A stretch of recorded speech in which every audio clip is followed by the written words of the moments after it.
میرا نام سر شاہد ہے اور میں ایک اسٹوڈنٹ ہوں، کمپیوٹر کا بھی اور اکاؤنٹس کا بھی۔ میں حال ہی میں یوں سمجھیے کہ قرآن پاک کی طرف رجوع کیا میں نے اور اس کو سمجھنے کی کوشش کر رہا ہوں، لیکن ایک عجیب سی بات یہ آ رہی ہے کہ اتنا زیادہ میٹر موجود ہے قرآن پاک کو سمجھنے کے لیے بھی کہ اس کے کوئی بنیادی اصول سمجھ میں نہیں آ رہے ہیں کہ انڈرسٹینڈنگ اس کو کیسے کرنی چاہیے، سٹیپ وائز کس طرح اس کو سمجھنا چاہیے، آیا کہ ناظرہ اس کو کرنا چاہیے، احادیث سے اس کو سمجھنا چاہیے یا کیسے؟ کیونکہ اگر ہم احادیث کو بھی اٹھا لیتے ہیں پڑھتے ہیں تو کچھ علماء کہتے ہیں جی کہ احادیث کے بارے میں بھی یہ ہے کہ کچھ ضعیف ہیں یا حسن ہیں یا اس کا مطلب کسی خاص وقت کے لیے تھا، تو ایک عجیب سا مطلب کہ ذہن کے اندر ایک وہ تلاطم ہو جاتا ہے کہ آدمی کرے کیا کرے، کس طریقے سے اس کو مطلب کہ انڈرسٹینڈ کرنے کی کوشش کرے کہ وہ ایک سیدھی راہ کے اوپر آ جائے کہ اسے قرآن پاک کی بنیادی جو تعلیمات ہیں ان کے اوپر چل کے کم لیکن کامل علم کو حاصل کر سکے۔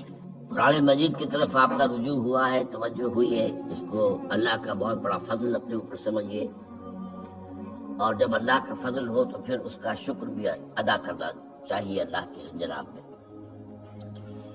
میں آپ سے ایک عجیب بات کہہ رہا ہوں، شاید آپ کو بہت وہ نئی سی لگے گی۔ قرآن کو ایسے پڑھیے جیسے بدو پڑھتے تھے۔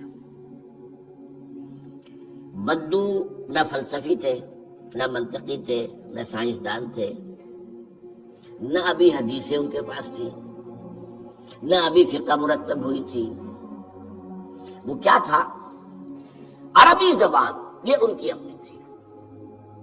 تو شرط اول جو ہے قرآن مجید کو سمجھنے کے لیے وہ عربی زبان کا صرف اور نحو صحیح جاننا یہ لازم ہے۔ پھر قرآن کے متن ہی کو اصل سمجھیے۔ البتہ یہ ہے کہ اس کو آپ سمجھیں کہ یہ پہلا مرحلہ ہے قرآن پر غور کا، قرآن پر فکر کا، قرآن پر سوچ کا۔ اس کے بعد اگلے مراحل بھی آئیں گے۔ اسی قرآن سے پھر قوانین جو ہے واقف ہونے ہیں۔ اچھا، اس میں بعض سے واقعات ایسے ہیں کہ جو تو ایک تاریخی حیثیت رکھتے ہیں۔ اب ان میں اس واقعے کے ضمن میں تفصیل میں کہیں کوئی اختلاف ہو گیا تو کوئی حرج واقع نہیں ہوتا۔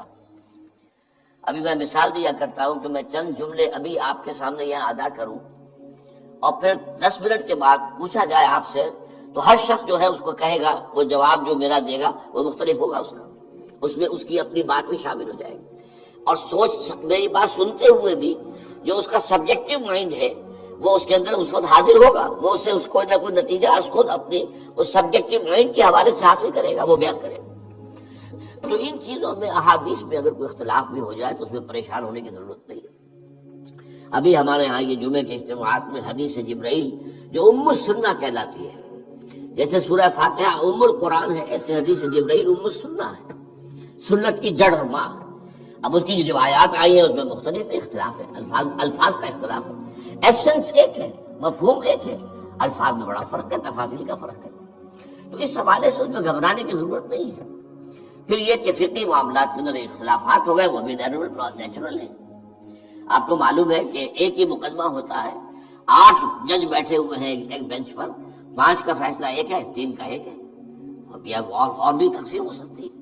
قانون وہی، اور یہ میں بات کر رہا ہوں سپریم کورٹ کی یا ہائی کورٹ کی، وہاں پہ تو ظاہر بات ہے وہ نئے بیانات نہیں لیے جاتے، وہ جو بھی فائل ہے وہ تو بہت پہلے سے تیار ہو چکی ہے، اس کے اوپر بحث ہوتی ہے، صرف اسی سے اخذ کیا جاتا ہے، مطلب ان کا وہی رہتا ہے، اس کے اندر تبدیلی نہیں ہو سکتی، اس موقع پر کوئی نئی گواہی نہیں آتی۔ تو اس اعتبار سے ان چیزوں پہ گھبرانے کی ضرورت نہیں ہے۔ البتہ آپ آغاز جس طریقے سے کریں وہ میں نے آپ کو بتا دیا ہے، اس میں یہ کہ آپ اصل میں ان تمام جو چیزیں ہیں اضافی، ان سے ذرا صرف نظر کرتے ہوئے عارضی طور پر پہلے قرآن کو ایسے پڑھیے جیسے بدو پڑھتا تھا۔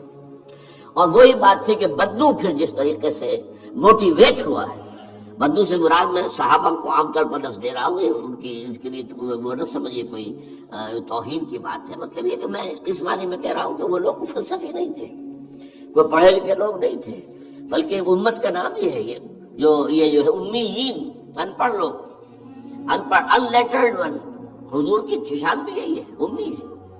تو انہوں نے قرآن کو جس طور سے سمجھا ہے وہ ہے بہترین طریقہ قرآن کو سمجھنے کا، اور اسی سے پھر وہ صحیح موٹیویشن ہوتی ہے کہ انہوں نے تن من دھن سب لگا دیا اللہ کے دین کے لیے اور اللہ کے دین کو غالب کر دیا۔